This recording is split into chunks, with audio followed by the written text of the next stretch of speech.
प्यारे मित्रों, आज हम आप लोगों के बीच में सहारा इंडिया के भुगतान से संबंधित कुछ आवश्यक बातों को लेकर आए हुए हैं, जिसमें आप देखेंगे कि सहारा इंडिया का भुगतान जो पेंडिंग पड़ा हुआ है कब से होगा। तो आप यहाँ पे देखेंगे कि जैसे सहारा इंडिया रिफंड अप्लाई ऑनलाइन, यानी कि इसमें हेलो दोस्तों, नमस्कार, स्वागत है आप सभी को हमारी इस नई आर्टिकल में, जिस आर्टिकल के माध्यम से आप सभी को हम यहाँ बताने जा रहे हैं, जिससे भी लोग सहारा इंडिया के अपने पैसे को जमा कर रहे थे, उन सभी के बहुत बड़ी खुशखबरी है। क्योंकि सहारा इंडिया में जमा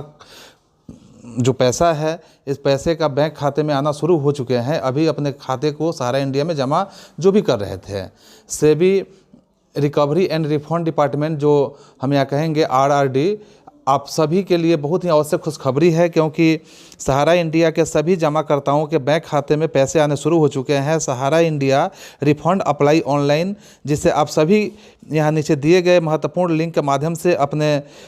जो चेक हैं या चेक जमा कर सकते हैं। साथ ही साथ कैसे चेक करेंगे कि कहां से आपको इसकी संपूर्ण जानकारियां तथा महत्वपूर्ण निर्देश दिए गए हैं, जिसमें आप सभी को ध्यानपूर्वक देखने की ज़रूरत है। यहाँ बाद की जांच में कुछ बातें सामने आती है, जिसमें 50 से अधिक निवेशक के धन जुटाने के लिए जो तरीका अपनाया गया था, उसके लिए सेबी की आज्ञा लेनी थी, जिसका पालन नहीं किया गया। और जब सेबी की आज्ञा का पालन नहीं किया गया, जो उसने निर्देश दिया हुआ था, जबकि सहारा के मामले में करोड़ों निवेशकों ने धन जुटाया था, करोड़ों निवेशकों ने अपने अपने धन को यहाँ जमा किया हुआ था, इसके बावजूद भी बाद के जांच में यह जब सामने आई कि जब करोड़ों निवेशकों ने अपना धन जुटाया हुआ था, इस धन के माध्यम से जो सहारा इंडिया परिवार है या उस पूरे नियमों का जब पालन नहीं किया, पालन नहीं करने के कारण जो पैसे हैं, जो भी ग्राहक हैं, ग्राहकों के पैसे जो सेबी के माध्यम से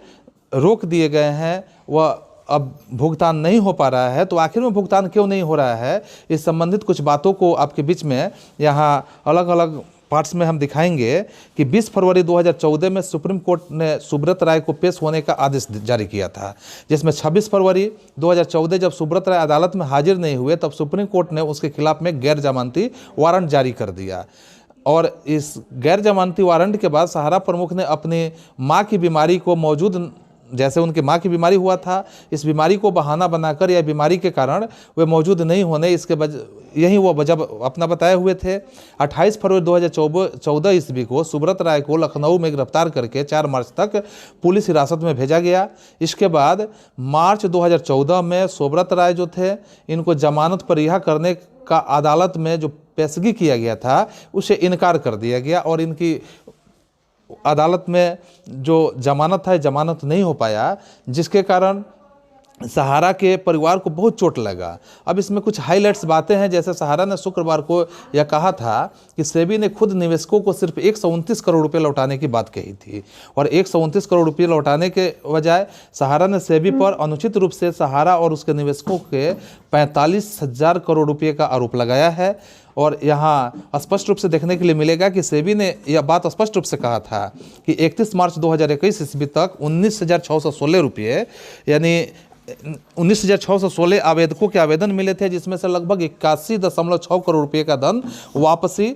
देने का यह दावा भी सहारा इंडिया करता है कि इतने धन को मैंने वापस भी किया था। यह आपके हाइलाइट्स में हुए। जैसे नई दिल्ली के कुछ रिपोर्ट्स हैं, इस रिपोर्ट्स में सहारा ने बाजार नियामक जो सेबी है, सेबी संगठन है, तो इस पे उसके निवेशकों के 25,000 करोड़ रुपये रखने का आरोप लगाया है। सहारा ने शुक्रवार को कहा कि सेबी ने बुधवार 4 अगस्त को अपनी सालाना रिपोर्ट जारी की है, जिसमें उसने सहारा के निवेशकों यानी इन्वेस्टर्स जो भी निवेशक थे, को सिर्फ 129 करोड़ रुपये लौटाने की बात मानी है। सहारा ने कहा कि सेबी की रिपोर्ट में कहा गया है कि सहारा द्वारा सेबी की जमा कराई गई एक जो राशि है, उससे सहारा ने सभी को उसके आकलन के अनुसार सहारा सेबी खाते में जमा कराई गई रकम ब्याज सहित, जो सहारा में रकम जमा कराया गया था, ब्याज सहित 25,000 करोड़ रुपये है। उसने कहा कि सेबी ने अनुचित रूप से सहारा और उसके निवेशकों के 25,000 करोड़ रुपये अपने पास रखे हैं। सहारा ने यह भी कहा कि पिछले 9 साल में 154 अखबारों में 6 बार विज्ञापन देने के बावजूद भी सिर्फ 129 करोड़ रुपये का ही भुगतान सहारा के निवेशक को किया गया है। इसके बावजूद भी यहाँ हम यह देखेंगे कि सहारा इंडिया ने कहा था कि अप्रैल 2018 में सेबी ने स्पष्ट किया था कि वह जुलाई 2018 के बाद किसी दावे पर विचार नहीं करेगी। यानी जब जुलाई 2018 हुआ था तो उसने स्पष्ट रूप से सेबी ने कहा था कि किसी भी दावे पर विचार नहीं करेगा। इसका मतलब यह साफ हो जाता है कि सेबी के पास कोई दावेदार नहीं बचा है और सहारा की तरफ से जमा कराई गई 25,000 करोड़ रुपये की रकम सेबी ने अपने पास सुरक्षित रखा है, जो अनुचित रूप से कहा जा सकता है कि सेबी ने जो भी राशि रखा हुआ है वह अनुचित और मनमाने ढंग से रखा हुआ है। इससे पहले गुरुवार को यह खबर मिली थी कि बाजार नियामक सेबी ने सहारा के निवेशक को 129 करोड़ रुपए लौटाए हैं और उसने यह भी कहा था कि सुप्रीम कोर्ट के आदेश के तहत सहारा को भी कंपनी के निवेशक को 9 वर्षों के निवेशक को यह राशि लौटाई गई थी। यानी 9 वर्षों के जो निवेशक थे वह सभी 9 वर्ष के निवेशकों को राशि सेबी के माध्यम से लौटाई गई थी। सेबी ने यह भी बताया था कि निवेशकों का पैसा लौटाने के लिए विशेष रूप से खोले गए खाते, यानी जो भी खाते थे, बैंक खातों में जमा राशि बढ़कर 23,000 करोड़ रुपये से अधिक हो गई है। और इस प्रकार से सेबी के द्वारा जो यह बात कहा गया था यह भी एक तरह से हम निराधार ही कहेंगे, क्योंकि भारतीय प्रतिभूति और विनिमय बोर्ड, जिसे हम सेबी कहेंगे, ने अपनी ताज़ा वार्षिक रिपोर्ट में यह स्पष्ट रूप से कहा था कि उसने 31 मार्च 2021 तक 19,616 जो आवेदन सेबी को प्राप्त हुए थे, जिसमें से लगभग 81.6 करोड़ रुपये के धन वापसी के दावे सेबी द्वारा किया गया था। सेबी ने यहाँ स्पष्ट रूप से बताया कि 16,909 मामलों में 129 करोड़ रुपये, जिसमें से 66.35 करोड़ रुपये मूलधन और 62.34 करोड़ रुपये ब्याज सहित वापस करना पड़ा, जो रिफंड जारी किए गए थे सेबी के माध्यम से। जबकि यहाँ स्पष्ट रूप से जो सहारा के निवेशक के लिए सबसे बड़ा अपडेट यहाँ पे सेबी के रिफंड को लेकर जारी एक ताज़ा जानकारी के तहत हम बता सकते हैं कि सेबी ने सालाना रिपोर्ट में कहा था कि उसे 31 मार्च 2022 तक 19,650 आवेदन प्राप्त हुए हैं, जिसमें से रिफंड में कुल 82.31 करोड़ रुपये के दावे शामिल थे। इनमें से उसने 17,526 मामलों में 68 करोड़ रुपये के ब्याज सहित 138 करोड़ रुपये का रिफंड जारी किया था। इसके बावजूद भी इतने 138 करोड़ रुपये का रिफंड जारी करने के बाद भी ये कहा जाता है कि सेबी ने जो सहारा निवेशक के लिए जो भी अपडेट मांगा हुआ था वह सेबी को प्राप्त नहीं हो पाया, क्योंकि आपको ये पता है कि जितनी इस धनराशि हैं किसी ने गुप्त रूप से सहारा में छुपा कर रखा हुआ है। और इस तरह से भारतीय प्रतिभूति एवं विनिमय बोर्ड जो सेबी ने एक दशक के दौरान एक तरह से कहा जाए कि एक दशक के दौरान सहारा इंडिया परिवार जो है कि 2 कंपनियों के निवेशक को 137 करोड़ रुपये का रिफंड किया गया। रिपेमेंट के अगर हम रिपेमेंट की बात करें तो इसमें रिपेमेंट के लिए विशेष रूप से खोले गए जो बैंक खाते थे, इसमें जमा राशि बढ़कर 24,000 करोड़ रुपये से अधिक हो गई है। सेबी ने इसकी जानकारी अपनी एक तरह के हालिया रिपोर्ट में वह दिया हुआ था कि सहारा परिवार यहाँ पे चिटफंड कर रहा है, जो कि यह बिल्कुल ही निराधार है। इसमें सुप्रीम कोर्ट के आदेश के पालन अगर करने की बात कही जाए तो सुप्रीम कोर्ट के एक आदेश के आलोक में सहारा कि 2 कंपनियों के जो बांड धारक थे, इस बांड धारक को अगस्त 2012 के लगभग 3 करोड़ निवेशकों को ब्याज सहित पैसा वापस करने की बात कही गई थी। और इस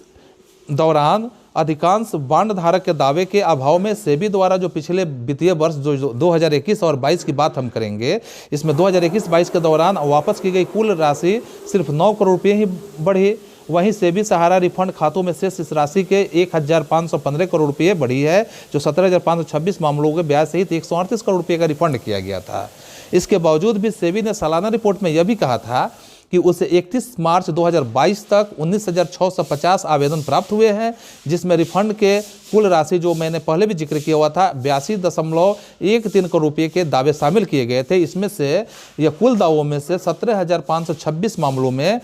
कुल मिलाकर 68 करोड़ रुपये के ब्याज सहित 138 करोड़ रुपये रिफंड किए गए। और यहाँ रिफंड करने का जो दावा जारी किया गया सेबी के माध्यम से, इससे पहले अगर हम कहें तो यहाँ पहले सेबी ने जो जानकारी दी थी उससे यह बताया गया था कि 31 मार्च 2021 तक उसने कुल 129 करोड़ रुपये का रिफंड किया था। और इस प्रकार से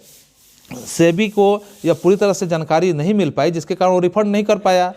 यह सारी जानकारी सहारा इंडिया परिवार के पास है, जो 15,507 करोड़ रुपये तक की वसूली की। सेबी ने यहाँ स्पष्ट तौर पे बताया था कि सुप्रीम कोर्ट ने विभिन्न आदेशों के जो कुर्की के नियामकीय आदेश हैं, इसका पालन करते हुए उसने 31 मार्च 2022 तक 15,507 करोड़ रुपये की वसूली की है। इस अवधि तक बैंकों में जमा राशि 24,076 करोड़ रुपये है, जो 31 मार्च 2021 तक, यानी 24,076 करोड़ रुपयों में से जो 31 मार्च 2021 तक यह राशि जो थी 23,191 करोड़ रुपये है और यह 23,191 करोड़ रुपयों में से 31 मार्च 2020 तक यह समय अवधि निर्धारित किया गया था, जिसमें यह स्पष्ट रूप से सेबी द्वारा बताया गया कि 21,770.70 करोड़ रुपये थी सेबी के माध्यम से जो रिफंड किया गया था। इतना रुपया होने के बावजूद भी सेबी ने उतने पूर्ण रुपये को वापस नहीं कर पाया जानकारी के अभाव में। यहाँ नई दिल्ली के जो माननीय सुप्रीम कोर्ट है, सुप्रीम कोर्ट ने पटना हाई कोर्ट के द्वारा जारी सहारा इंडिया प्रमुख सुब्रतो राय को गिरफ्तारी पर 29 मई 2022 ईस्वी तक एक रोक लगा दिया है, जो पटना हाई कोर्ट के माध्यम से रोक लगाया गया है, जिसके बाद सहारा इंडिया के जमाकर्ताओं में पैसा वापसी को लेकर निराशा छा गई है। ऐसे में अगर हम बात करें कि सहारा इंडिया में कि हम सहारा इंडिया का पेमेंट के लिए सुप्रीम कोर्ट के चीफ जस्टिस को पत्र लिख रहे हैं। अगर पत्र लिखने की बात की जाए कि अगर आप में से किसी का भी पैसा यहाँ बचा हुआ है तो आइए हम जानते हैं कि पत्र को कैसे हम लिखें, कैसे भरें, जो सुप्रीम कोर्ट को लिखें। और इस माध्यम से जैसे देख रहे हैं यहाँ कि नई दिल्ली माननीय सुप्रीम कोर्ट ने पटना हाई कोर्ट द्वारा जारी इंडिया में यानी कि प्रमुख सुब्रतो राय को 29 मई 2000 रोक लगाने के बाद यहाँ कई तरह के हम अपने पेमेंट को पाने के लिए सुप्रीम कोर्ट के बीच में सुप्रीम कोर्ट के लिए हम अर्जी लगा सकते हैं और अर्जी के माध्यम से हम अपने पैसे को रिफंड पा सकते हैं। जब तक हम अर्जी नहीं लगाएंगे तब तक सुप्रीम कोर्ट सेबी से यह सवाल नहीं करेगा और नहीं करने के कारण यहाँ सहारा इंडिया परिवार में पैसे अभी अटके रहेंगे और बहुत जल्दी मिलना बहुत ही मुश्किल होगा। तो इसमें जैसे आप देखेंगे कि पूरे देश के अंदर ऐसे बहुत से गरीब लोग हैं जो पढ़ना लिखना नहीं जानते हैं, उनका पैसा भी सहारा इंडिया वापस नहीं दे रहा है। ऐसे में हम पढ़े लिखे लोगों की बात करें कि सामाजिक उनका दायित्व तो बनता है, जो पढ़े लिखे लोग हैं उनकी आवाज़ हम बने और उनके हक के लिए भी हम कुछ काम करें, कुछ लिखने का काम करें, उनके लिए कुछ सहयोग का काम करें। ऐसे लोगों के पास न तो पैसा है और न वैसे अगर हम कहें कि वापस पाने के लिए कोई दर कोर्ट लड़ाई लड़ने की क्षमता है। अब ऐसे में जब देश के तकरीबन हम 9 से 10 करोड़ का लोगों का पेमेंट की बात करेंगे, ऐसे मामला है तो माननीय सुप्रीम कोर्ट के ऊपर ही एक भरोसा बचा है, जिसके बाद हमने मुख्य न्यायाधीश अपने माननीय सुप्रीम कोर्ट को पत्र लिखने का फैसला लिया है। जिसकी जानकारी के लिए यहाँ पे आपको हम बता देना चाहते हैं कि जैसे यहाँ पटोरी एक परिवार है जो पटोरी सहारा इंडिया फर्जीवाड़े की जानकारी उनको एक मिली हुई थी, जिसमें से सभी ने इसके खिलाफ अभियान शुरू कर दिया था। इसके बाद सहारा इंडिया फर्जीवाड़े की भी जानकारी जुटाई गई। वह चौंकाने वाला एक मामला था। हमारे एक आवाज़ पर पूरे देश में जमाकर्ताओं ने सहारा इंडिया के नाम पर यहाँ पैसा जमा करना बंद कर दिया, जो पटौरी की आवाज़ थी। अभी पटना हाई कोर्ट ने ऐसे सेबी से कहा है कि सहारा इंडिया ने 2013 में से 1 महीने पहले तक पेमेंट लिया गया है, जिसके बाद हमारी जो भी वापसी नहीं हो पा रहा है। जिस आदेश का अनुपालन नहीं होने के बाद यहाँ माननीय कोर्ट ने 13/5/2022 को बिहार डीजीपी के द्वारा एक आदेश जारी किया गया था, जो 16/5/2022 को श्री सुब्रतो राय को सुप्रीम कोर्ट के समक्ष पेश किए गए थे। और यह कि यहाँ जो सुब्रतो राय थे माननीय सुप्रीम कोर्ट का दरवाज़ा खटखटाते हैं और उनको माननीय सुप्रीम कोर्ट द्वारा 19/5/2022 तक अंतरिम राहत देते हुए माननीय पटना हाई कोर्ट है इसके आदेश पर रोक लगाने की बात कही जाती है। यह कि सहारा प्रमुख श्री सुब्रतो राय ने केवल पटोरी समस्तीपुर की ही नहीं बल्कि पूरे देश के गरीब भोले भाले जमाकर्ताओं की राशि यहाँ गबन होने की बात हो रही है। चाहे वह सेबी रखे, चाहे सहारा इंडिया परिवार रखे, लेकिन लूटना तो यहाँ गरीब व्यक्ति को ही है, गरीब परिवार को ही है, जिसने बड़ी उम्मीद से अपने पैसे को जमा करके रखा है, जिससे पूरे देश के लोग न्याय के लिए माननीय सुप्रीम कोर्ट की ओर देख रहे हैं, जिसमें ज़्यादातर लोग गरीब ही हैं, वो कोर्ट कचहरी का खर्चा नहीं उठा सकते हैं। ऐसे में जब पूरे देश की जनता यहाँ गरीब जनता का मामला है तो हम अपने इस पत्र के माध्यम से मांग करते हैं कि मानवीय कोर्ट द्वारा कुछ बातें हम करें। तो इसमें हम देखेंगे कि सुप्रीम कोर्ट का यदि हमें पत्र लिखना हो तो कैसे हम पत्र को लिखेंगे। तो जैसे आप देख रहे हैं कि सेवा में अपना हम दिनांक लिखेंगे, जैसे हमने लिखा है 16/5/2022 माननीय मुख्य न्यायाधीश सुप्रीम कोर्ट नई दिल्ली, और नई दिल्ली के लिए मैंने लिखा है। इसके बाद जो हमारे हेडिंग हुआ, हेडिंग के बाद हम क्या करेंगे कि इसमें एक विषय वस्तु डालेंगे कि किस विषय पे हम अपने पत्र को लिख रहे हैं। तो विषय वस्तु क्या डालेंगे, जैसे यहाँ पे देखिए कि मैं विषय वस्तु के रूप में क्या रखा हूँ। और इस मामले में जैसे सर्वश्रेष्ठ जो के रूप में जैसे किसी भी प्रकार से अगर हम जो पत्र लिख रहे हैं सुप्रीम कोर्ट के या अपना पैसे का हवाला देकर, तो उसमें हम ध्यान रखेंगे कि जो भी बातें हम अपना विषय वस्तु के रूप में लिखेंगे वो विषय वस्तु हमारा इस प्रकार से होना चाहिए कि किस प्रकार के पैसे हमारे हैं, कब हमने जमा किया था, जमा राशि का जो है हमारा कितना रुपया इस बैंक में बचा हुआ है, किस कारण से मुझे पैसे नहीं मिल रहे हैं, उस कारण को जानने का हक हमारा पूरा बनता है। क्योंकि हमारा पैसा जब सहारा इंडिया परिवार में फंसा हुआ है, चाहे वह जिस कारण से फंसा हो, सेबी उसको फंसाई हो, चाहे कोर्ट ने उसे कोई आदेश जारी किया हो, चाहे सहारा इंडिया उसको गबन करने का प्रयास करता हो, तो ये गलती हमारी तो है नहीं, हमने तो उसको जमा किया है। या कि हमने 16/2/2022 में जैसे यहाँ कहा गया है कि जिला समस्तीपुर अंतर पटौरी जो तकरीबन 119 जमाकर्ताओं का सहारा इंडिया के नाम से जो फर्जीवाड़े का मामला आया है, इसमें शिकायत है, तो उसी प्रकार से पब्लिक जो पिटिशनर माननीय सुप्रीम कोर्ट भारत सरकार द्वारा बिहार सरकार व संबंधित सभी विभागों अधिकारियों को हम प्रेषित करेंगे। मगर तकरीबन 3 महीने के अधिक समय बीत जाने पर भी अभी तक कोई भी कार्रवाई नहीं की गई है। और जब हम अपने पत्र लिखेंगे, उस पत्र में जिक्र करेंगे,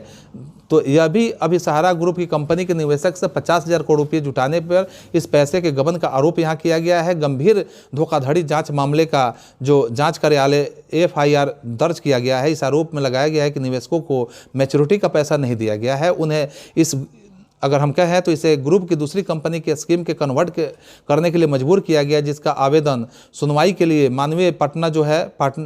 सुप्रीम कोर्ट के में जनवरी 2022 में एक तरह से विचाराधीन है। आज अभी भी वो मामला चल रहा है और इस मामले में जिस आदेश का अनुपालन नहीं होने के उपरांत माननीय कोर्ट ने 13/5/2022 को बिहार DGP के आदेश जारी किया गया था, जिस आदेश में 16/5/2022 को श्री सुब्रतो राय को माननीय कोर्ट के समक्ष पेश किया गया। यह कि इसमें सुब्रतो राय जो थे, कोर्ट का दरवाजा खटखटाते हैं उसको सुप्रीम कोर्ट द्वारा 19/5/2022 तक अंतरिम आदेश पर जो राहत दिया गया है, जो मैंने पहले भी इसका जिक्र किया हुआ था कि यह सहारा इंडिया के जो सुब्रत राय हैं केवल पटोरी समस्तीपुर की नहीं, जो मैंने बताया था, यह पूरे भारतवर्ष की एक व्यथा है, भारतवर्ष की समस्या है। इस समस्या से समाधान पाने के लिए जैसे ही हम सुप्रीम कोर्ट को अपना पत्र लिखेंगे, हमारा पैसा तुरंत निष्कासन होना शुरू होगा। क्योंकि सुप्रीम कोर्ट के पास जिस तरह के आवेदन जाएंगे, सुप्रीम कोर्ट इस पर सुनवाई करेगा। सुनवाई करने के साथ वो सहारा इंडिया परिवार को या सेबी जो संस्था है उसको वह आदेश जारी करेगा। आदेश के माध्यम से हमारे फंसे हुए पैसे जो है वह सहारा इंडिया से भुगतान करने के लिए निश्चित रूप से वह जल्द से जल्द सुप्रीम कोर्ट कदम उठाएगा। अब इसमें देख रहे हैं कि जो भी बेजुबान लोग हैं, इन जो सहारा इंडिया परिवार से जुड़े हुए फर्जीवाड़े की जांच पर कार्रवाई और सभी जमाकर्ताओं को पैसा वापसी के उचित आदेश जारी किए जाए। पत्र में हम अपना जिक्र करेंगे। अतः आपसे अनुरोध है कि उपरोक्त बातों को मद्देनजर सहारा प्रमुख के उचित कार्रवाई करते हेतु जनहित में देश के सभी जमाकर्ताओं जो भी जमाकर्ता हैं अपने पैसे जारी किया जाए, जिससे पुनः प्राप्त कर सके और मेरे जो भी समस्या है उस पैसे से हम समस्या का समाधान कर सके। धन्यवाद।